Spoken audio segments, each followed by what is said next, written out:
Hey everybody, it's 3 o'clock, it's Tuesday. That means it's Tech Tuesday. Today I'm going to be talking about some of the latest news that's happening in the broadband industry, especially for broadband providers, and I'll be right back.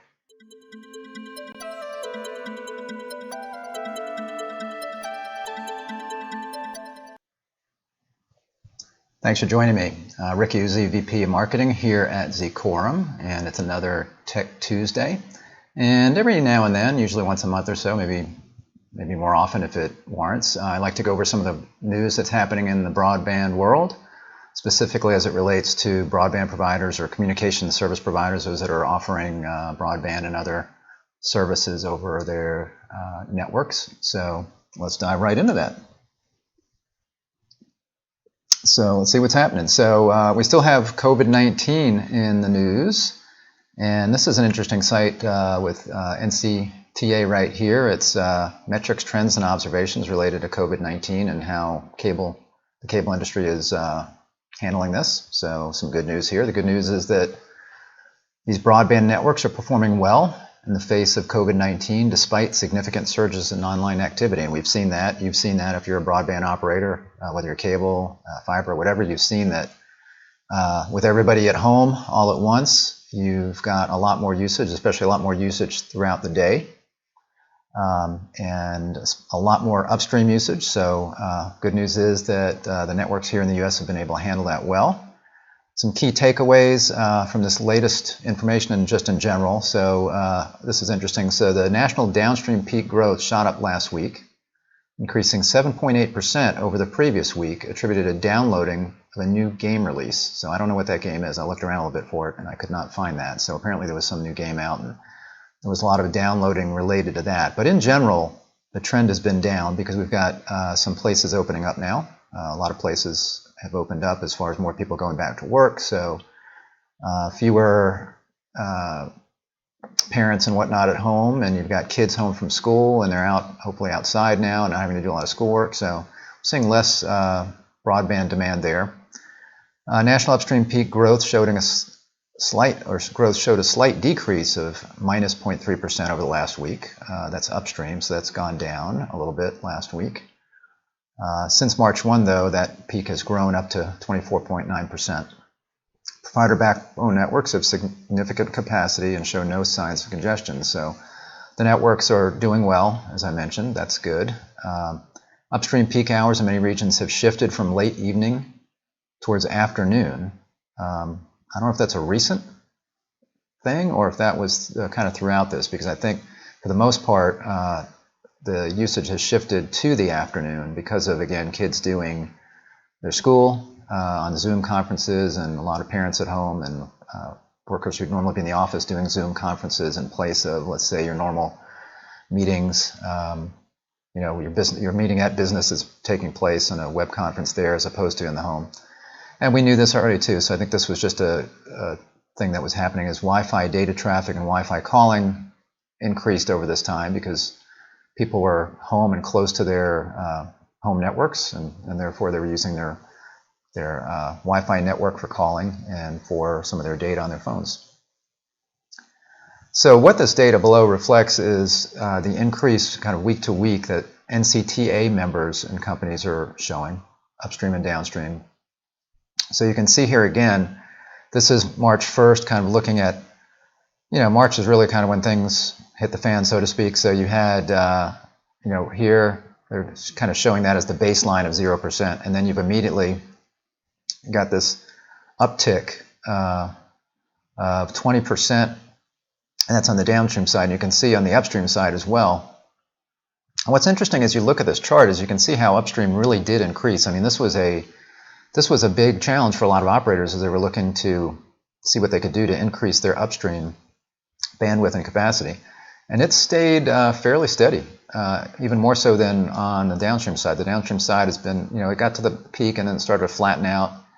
This continued to go up a little bit, and then we started to see some declines here, as you can see, into May 9th here. And then upstream, again, going down a little bit. Downstream trending up a little, but then upstream has been fairly flat to down. But then we had this big tick up, and this is whatever maybe that game update right there that we see. So that's an interesting graph.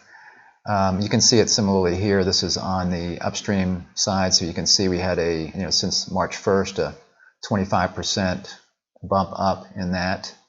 And then you can see as the weeks went on, again, this is over that period here, you've got some increases continuing, kind of flattening out here.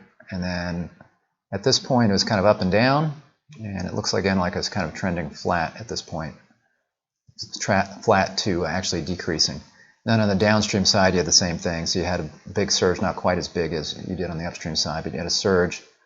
And then you've got some flattening here, and then this last period, that big surge right there. So, and then there's also down here, it's interesting, there's again, they say that, broadband operators in the U.S. were able to keep up pretty well, and you can see that right here. You can see the increases in downstream and upstream growth, but you can also see that 97.8% of that was in normal peak usage. There was some elevated peak usage and some substantially elevated peak usage, and then they have 0% as far as nationally averaged of significantly elevated peak usage. And those last two would be, warning signs where people are going to have their service impacted on these last couple. So we're not seeing that there. And you can pick any state. Like I'll pick Georgia where I am, and you can see the figures for Georgia, what their growth was. Had no substantially elevated peak usage, had a little bit of elevated. Let's pick another state. New York was hammered pretty hard with the virus. So there you did have some elevated numbers, especially on the upstream and the downstream growth. I noticed also, I think with New Jersey, when I was looking for that, they were also pretty high compared to other states. Not nearly as much. So just interesting data right there. And you can see where this data is coming from, mostly Altus, Cable One, Charter, and Comcast. This is data from NCTA member companies and others. So I thought that was interesting. This was also encouraging. U.S. networks outperform Europe's during COVID-19 pandemic. A lot of times the U.S. is getting dinged because people say, we should have the best broadband in the world, and why don't we? They compare us to South Korea, but then again, we're this huge we're this huge country compared to South Korea, where you've got, very concentrated area, urban areas, and, small. A lot of times it's, in other countries, I don't know about South Korea, but in other countries, a lot of times it's government kinds of networks, so it's mandated kinds of things and supported by taxes. And that doesn't always help, as we'll see. But, we did well during this, and you can see here, U.S. fixed and mobile networks outperformed their European counterparts. There's a paper that was released detailing how broadband networks held up under the bandwidth surge. So from March 2nd to June 7th, the U.S. mean download speed during the pandemic was 138 megabits per second. Download speeds of the EU4, which apparently is Germany, France, Italy, and Spain, and then the OECD, that's the Organization for Economic Cooperation and Development. Relatively speaking, those were 102 megabits per second, 106, 89, and then overall the global mean was 75 megabits per second. So again, the US doing 138 was looking very good there. Report said that U.S. networks have largely moved beyond copper-based DSL access technologies when compared to their global peers, and that's true. If you've been to Europe, a lot of the service there is still DSL. It was very heavily DSL-centric. In the U.S., DSL only constitutes 18% of our fixed broadband subscriptions versus 50% for the EU, 57% for the EU4, and 44% for the OECD, so about an average of 50% there. The report also noted that there's been a more heavy-handed regulatory approach for broadband in Europe, and that's what I was saying there, that sometimes that's not such a good thing, that if you've got the government providing the service, there may not be that competition or that strive to excel, whereas here in the U.S., we've got a private market dating back to the turn of the century that's encouraged private sector investments in networks. So it's all the private sector there that's helping to drive that. More on broadband speeds and trying to increase that. Of course, again, like I was mentioning, we're a big country. And as a big country, we've got and we're a very advanced country, we've got really good, fast broadband speeds in urban areas and suburban areas, lots of competition. Again, that private sector competing helps to make sure that speeds are high and latency is low as customers, they're going to pick the best company in the area. But then you've got rural areas where it's very expensive to provide service. You may only have one provider. And even that one provider has a hard time getting service out to all of the areas where they are. So that can prevent good broadband speeds throughout the country in pockets of areas.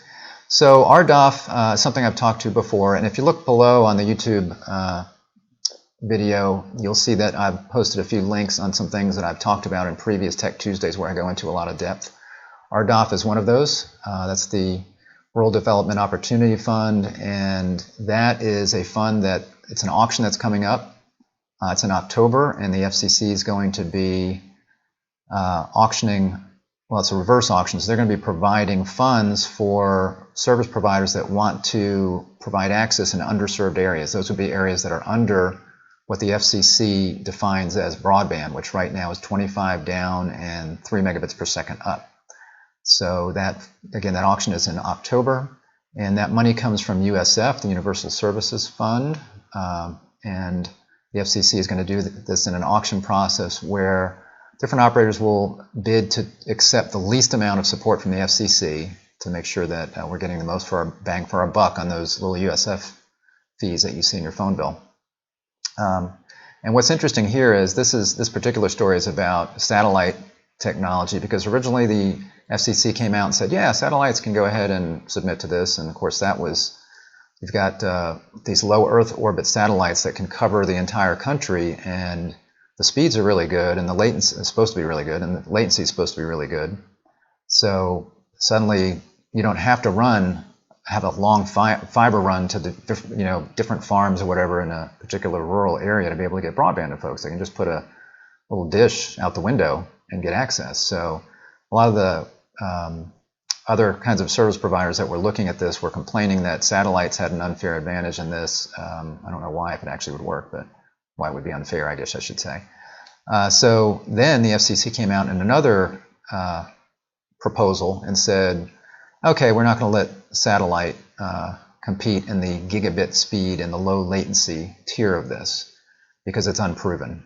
Originally, it was funny because originally they said that DSL and wireless could not submit, and then they came back in the second one and said, oh, they can.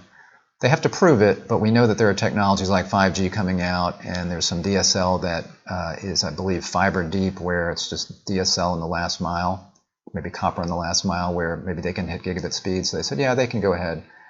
But they said satellite could not because it was so new that it was really unproven, and they didn't want to rest everything on that, on a technology that's unproven. So most recently, I believe it was a week or two ago, they came out and said, okay, we've changed our mind, and satellite technology can, as long as they can prove it's possible. So you can see here, they're going to be evaluating that on a case-by-case basis. They had been expected to prevent all satellite broadband providers from bidding to provide low latency service, but apparently had a last-minute change of heart. So they flip-flopped for the third time, I believe, then on that. Now, SpaceX is a big part of this because this is Elon Musk's company. They have their Starlink service, and they say they can easily beat that 100 millisecond cutoff. Now, the reason that the FCC wasn't so sure about that, and I think it might have been the previous article, I might have skipped past that, but they're saying that it's not just about the latency between and actually it's probably in this article.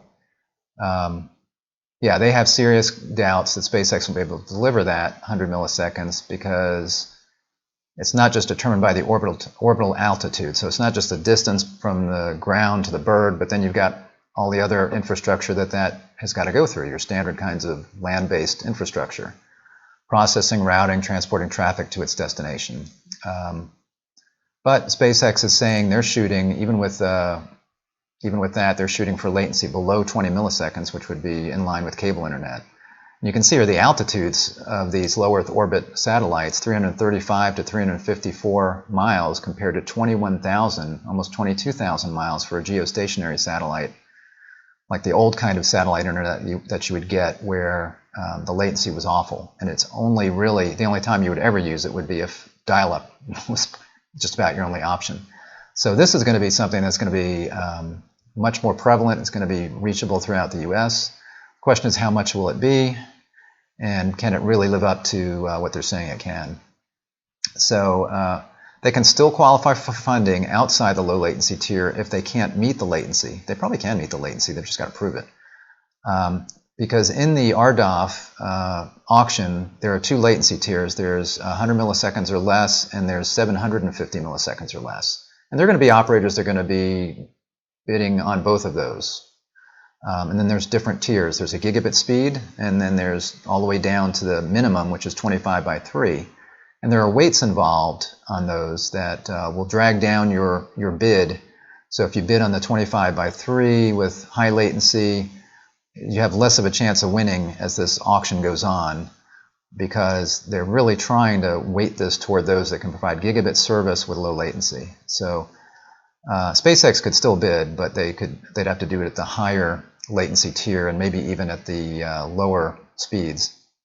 And it says the company plans to roll out services in the northern US and Canada this year, because they already got a bunch of satellites in the air, so they can maybe do that.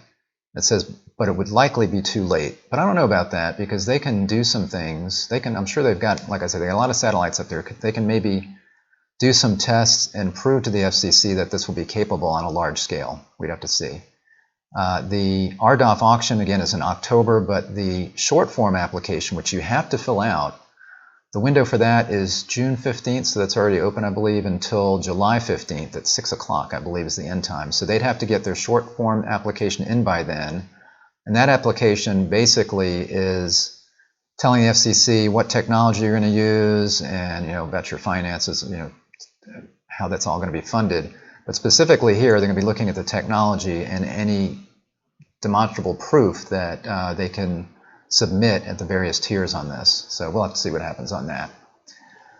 More broadband funding. This is for 5G, and there's a 5G build-out subsidy that is supposed to be coming, and one of the FCC commissioners said he's not going to vote for that until there are good maps for that, because that is actually a requirement on this 5G build-out. The FCC voted in April to seek comment on a proposal to give out up to $9 billion over a decade for 5G build-outs, which is about $450 million per year more than the USF Mobility Fund allocation. And they're going to target rural areas that will be less likely to get 5G absent that support.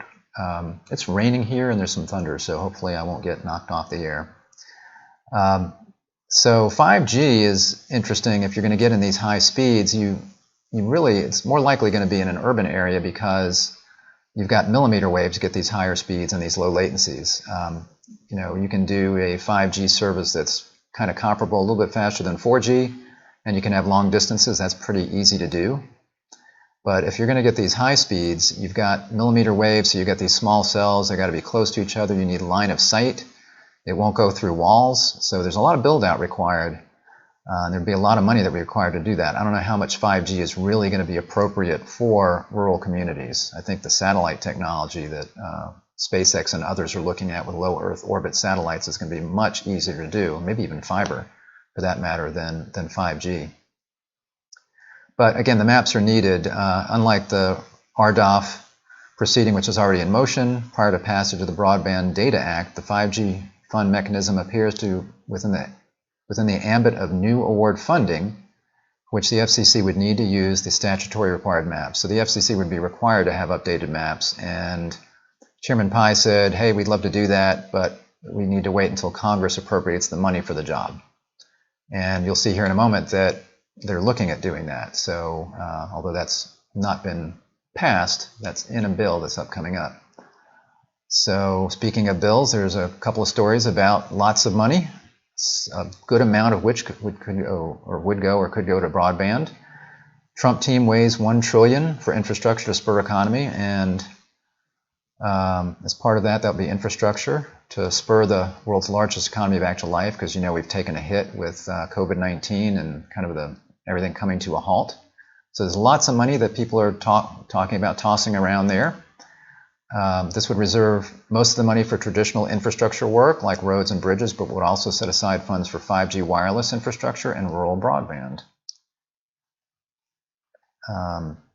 Lawmakers who attended a closed-door meeting with the president in February said he told them he'd support a 25-cent per gallon increase in gas taxes, but Trump never publicly endorsed it. That idea drew opposition from Republicans who don't want to raise taxes and Democrats worried about the impact on low-income populations. So a lot of this is still kind of in the talking mode, and so this story came out, and then just a few days later, Nancy Pelosi talked about what the House was planning on doing. They raised the ante to $1.5 trillion. Infrastructure includes education, broadband, and housing. $1.5 trillion for everything from roads to education, housing, clean water, broadband, and more. She said she intends the legislation, which contains a significant focus on green initiatives and climate resiliency, to pass the House before July 4th recess. So, Republicans have already been highly critical of the surface transportation piece of the bill and its heavy emphasis on green infrastructure and climate resiliency, deriding it as just another fanciful iteration of a Green New Deal. And we've all probably heard about the Green New Deal and kind of the emphasis on the environment. And that's from Alexandria Ocasio-Cortez and that crew. So the Republicans are saying that that would not probably allow it to pass if that's in there. The legislation will contain $25 billion for drinking water programs, $35 billion for healthcare infrastructure, and $100 billion for broadband, which will get us 100% coverage. That's $100 billion for broadband. Now that RDOF auction I was telling you about, that is about $20 billion. It's $16 billion in the first round, and then there's a follow-up round of about $4 billion, so it's $20 to $21 billion. So we're talking about $100 billion here. And in RDOF, there's a lot of hoops you got to jump through to get that money. I mean, you got to fill out the short form application, then you got to go through this reverse clock auction. And then once you've gone through that, there are milestones you need to hit about how much, whatever you won to be able to provide broadband. You've got to hit certain milestones. Within 6 years, you've got to have pretty much 100% coverage over that area, and then you've got to be able to prove that you're providing the service at the tier that you said, the speeds and the latency, and you've got to do performance testing throughout the 10 years that you're going to get that money. That money is allocated on a month-to-month basis over 10 years. So I think it's month-to-month, yeah. So there's a lot of hoops that you got to go through, and you got to do the testing, and here we have no idea if this money is going to be really like other government funds where it's just like, here's a whole bunch of money and here you go, and there's not a lot of testing involved in it or requirements for it. We just don't know. So right now everything's in the talking mode, and you've got the Republicans and the Democrats, and they're competing bills, and they've got some things they like, some things they don't. Since they're both talking about broadband, there's a good chance that broadband's going to be included. It's just a question of what it's all going to look like in the end. We don't know that yet. New bill, I just saw this today, a new bill would allow overbuilding of up to 1 gig service. Democrats would fund billions in build-outs for underserved areas. So this is part of that same bill I was just talking about. They've just provided a little bit more details now. So what they're saying is that they've released the text of their massive $1.5 trillion plus infrastructure bill. They're calling it the Moving Forward Act, that would allocate billions to subsidize broadband competition, including from municipal providers in underserved areas, which according to the Dems could mean where service is already provided by private capital at just short of gig speed. So in other words, if there's an operator that is providing service at under a gig, they're not quite at a gig, they could be providing 600 meg down and 300 meg up, or 800 meg down. They're saying that that would be an underserved area, and a municipal, for example, could overbuild in that area. And normally, municipals are wanting to overbuild in areas where if they're not getting good service, there's not good competition, there's not something, maybe there's not a lot of competitors, so there's not something driving the incumbent to improve service. A lot of times that's what you see. So these smaller municipalities will decide to get in the business themselves, or at least build a network out and let others get in the business over their network. So this is kind of unusual that you would be doing this in a case where you may already have really good broadband. And I mean, if you're at close to a gig, you've got really good broadband. So the bill would allocate $60 billion to overbuild service the FCC now considers high speed. Moving Forward Act Would appropriate $100 billion for affordable broadband to get children connected to remote learning, close broadband adoption and digital skill gaps, and enhance payment support for low-income households and the recently unemployed. There's also a dig once provision in this, so again, this infrastructure bill is going to be doing roads and bridges and broadband, and what they're saying is if you're going to be building roads, we don't want you to be building a road and then later have to come back and dig again to put in fiber. So the dig once provision would be requiring, I think, that if you're going to put in a road, you're going to have to put in conduits or the fiber that you would need to be able to do that easily after the fact, so that you only have to dig once. Unfortunately, there's also a little more bureaucracy involved in this. The bill would establish an Office of Internet Connectivity and Growth. The office would do outreach to communities that need access to broadband service, would also track broadband build-outs funded by federal dollars. Well, that's good if you're spending the money. The FCC, for example, would be required to provide information on how USF funds, Universal Service Funds, are being spent and the economic impact of the program, as with the Department of Agriculture on its rural broadband build-out subsidy program. The bill would streamline the application process for broadband subsidy programs. The current FCC is all about cutting red tape, but also about ensuring that the process is not so easy that it lends itself to waste, fraud, and abuse. As I said, the RDOF stuff it's kind of onerous if you want to go through that process. They're trying to make sure that the people that do it are serious and that they're going to spend the money wisely. So this may streamline the application process. I don't think it'll be a one-pager, but maybe it'll be easier than it is to get through the RDOF money. Other highlights: the FCC would have to come up with standard consumer labels for ISPs to disclose price and terms of service offerings. The FCC would get $24 billion to collect better broadband availability data, and this is the MAP thing that the FCC chairman was looking for, which was required under the Broadband Data Act. FCC Chairman Pai has been calling on Congress to provide the funds that's needed to do that, and this bill would provide that. And I would imagine that the Republican bill would also have that in it as well. The FCC would have to update E-rate rules to fund Wi-Fi on school buses as well.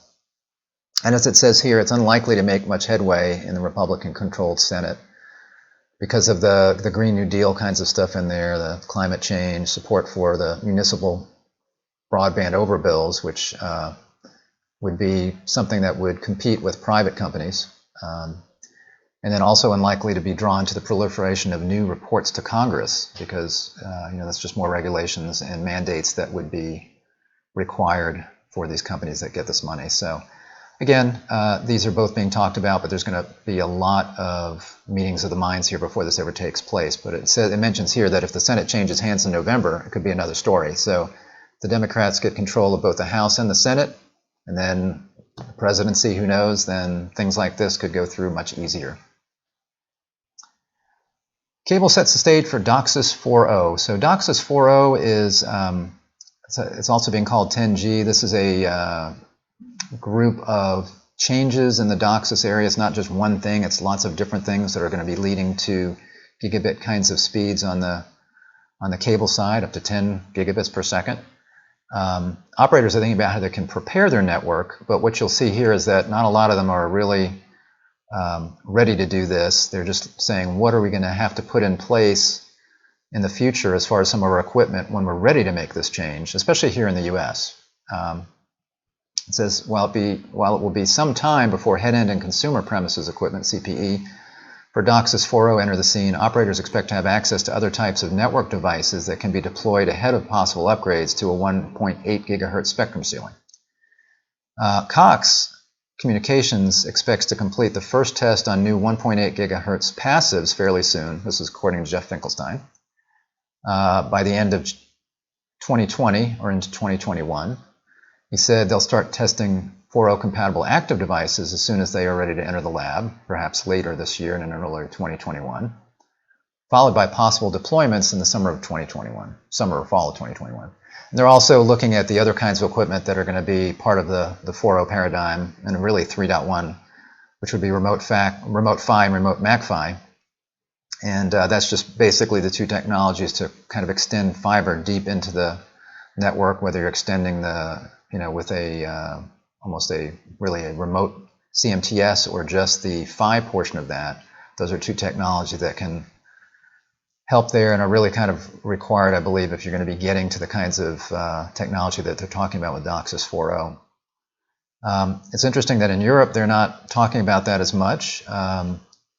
In the Netherlands, they're saying they're still in the midst of DOCSIS 3.1 upgrade and don't anticipate needing DOCSIS 4.0 for about 5 more years. No direct necessity right now to move from our current DOCSIS 3.1 deployment. Senior VP at Telest agrees there's no imminent sense of urgency, particularly in Europe. He says, save for countries Spain and Germany, where some operators have already upgraded their plant to 1.2 and have upstream spectrum built out to 85 megahertz or even as high as 200 megahertz. By comparison, most US cable operators still have upstream built out to just 45 megahertz. So in Europe, they're able to provide more of a duplex kind of environment because of the upstreams that they built out, and that's less so maybe here in the US. They say there's enough headway with DOCSIS 3.1 there. That could change, they say, as if there's new subsidies or private equity that would put money into fiber to the premise networks in Europe. But right now that's not, again, there's a lot of DSL there, so they're not feeling the push, maybe competitive wise, on the cable side, probably because of the amount of DSL versus fiber there, but that could change.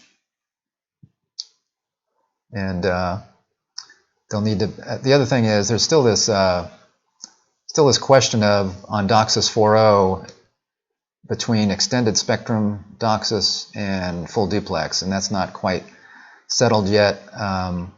Full duplex would be sending the signal over the same spectrum in both directions, and extended spectrum is just adding more spectrum for your separated upstream and your downstreams, and that's obviously going to be easier for a lot of operators.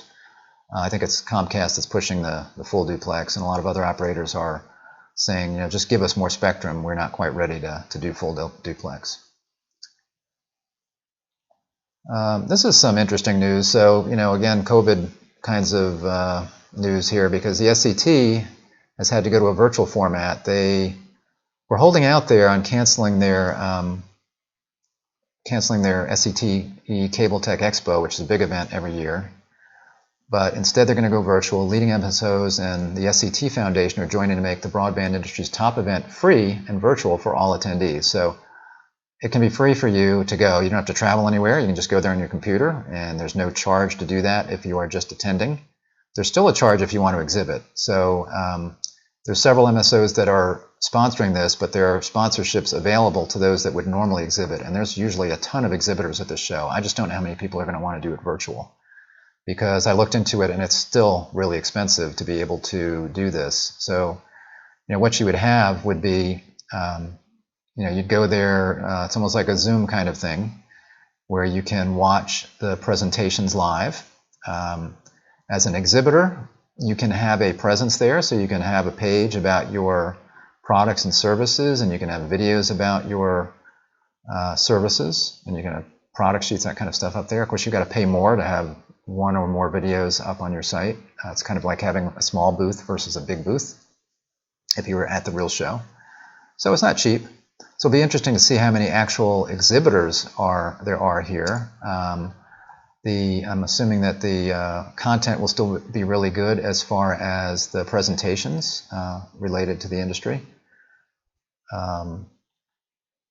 Virtual Cable Tech Expo will not only allow us to come together, so they're trying to put a good spin on it. Not only allow us to come together despite current global circumstances, it will also enable more of our colleagues to participate.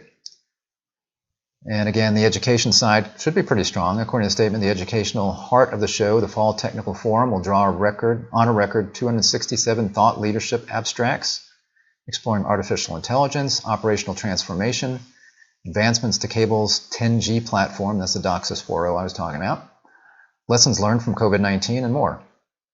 A thought-provoking general session, future-focused presentations in the event's image zone, interactive exhibitor gallery, that's the exhibitor gallery that I was mentioning, and then the annual SCTE ISPE award celebration.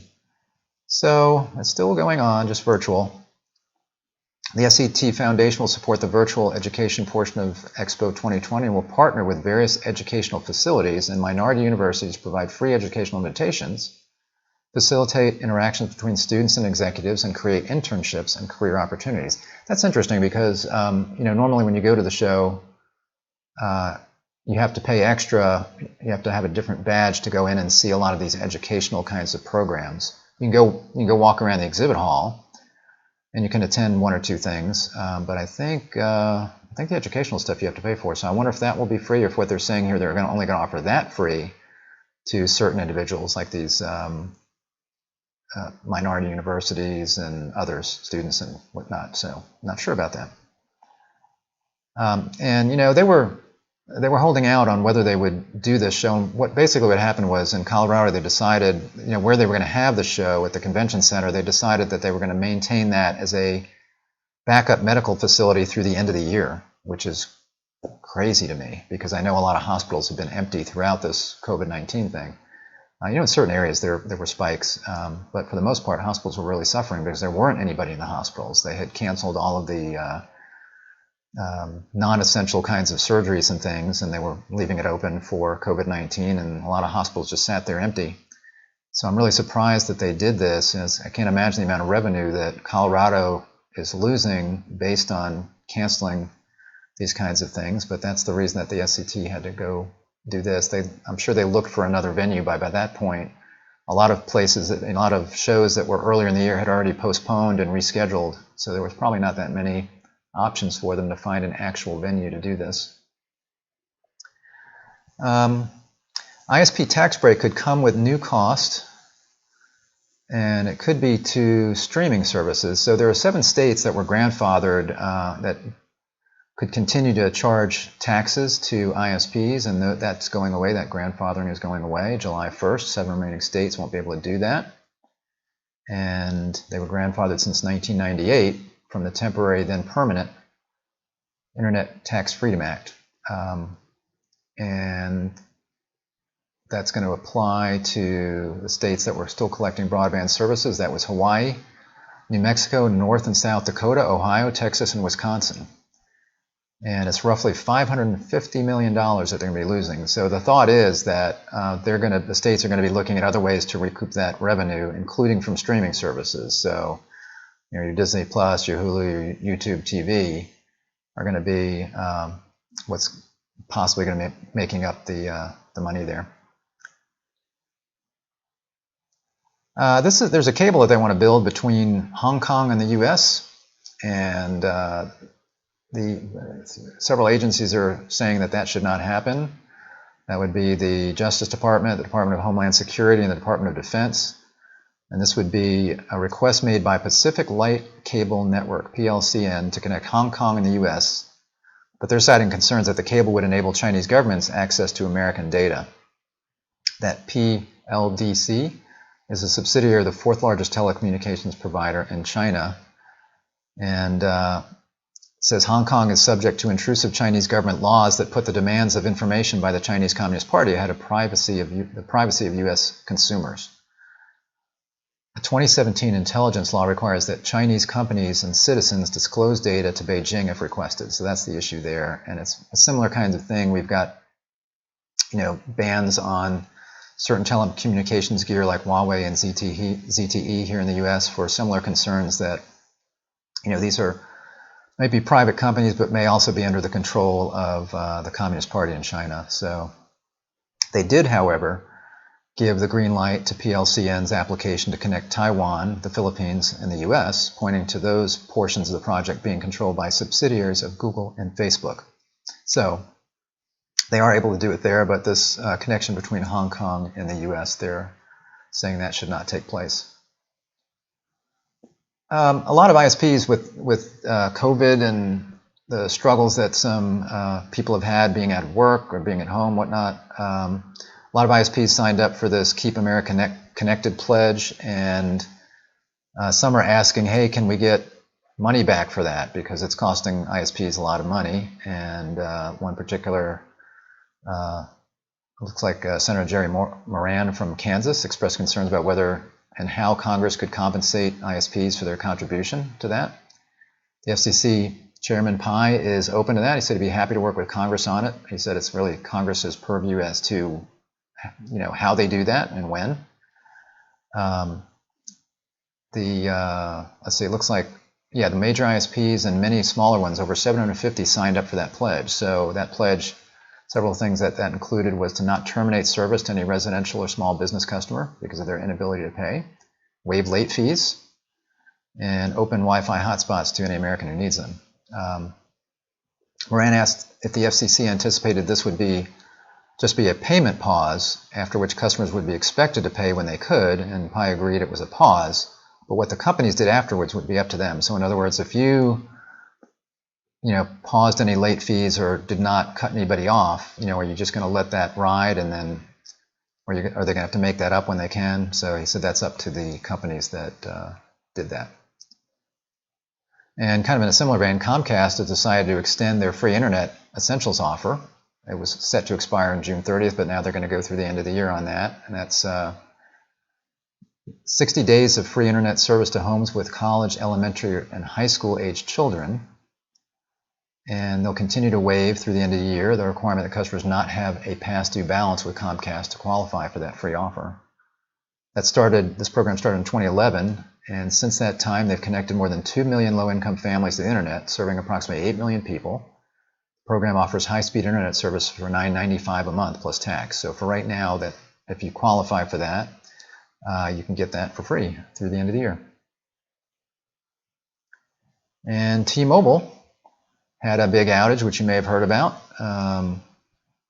They resolved that. It was a 13-hour outage. Started on June 15th, just after 12 p.m. and continued for 13 hours. There was an IP-related traffic issue, they said, that created significant capacity issues in the network core throughout the day. And while voice and texting were down, data services were working throughout the day. This is interesting. So Chairman Pai of the FCC called the outage unacceptable and said the agency is launching an investigation. We're demanding answers, and so are American consumers. So I thought that was really surprising because I've seen other outages from other kinds of service providers. That's the first time I think I remember somebody weighing in like that. So maybe he has their service and it really impacted him. I don't know. But in any event, I was hearing rumors that same day that there were other operators that were affected by this, but it turns out maybe that wasn't the case. There were complaints that AT&T and Verizon customers were also experiencing problems with service. But both carriers confirmed Monday that their respective networks were working normally. A Verizon spokesman said at the time it was aware of another carrier, didn't name him, it was aware another carrier was having network issues, and calls to and from that carrier may receive an error message. So in other words, his network was up, but if you try to call the other guys, you're going to get an error message. So that might be why it seems like our network's not up. It's not us, it's them. And it does appear that it was just T-Mobile. So, all right, so that's just a quick update. Not so quick, I guess. Well, it's like 40 minutes of an update of broadband news. I hope this was interesting, kind of consolidating a lot of news for you. If it was, give me a thumbs up. I'd love to see that. Subscribe to our channel if you're not already subscribed. I do this once a week on various topics related to broadband services and broadband service providers. So I'll be back next week, next Tuesday at 3 o'clock, and I will see you then. Bye-bye.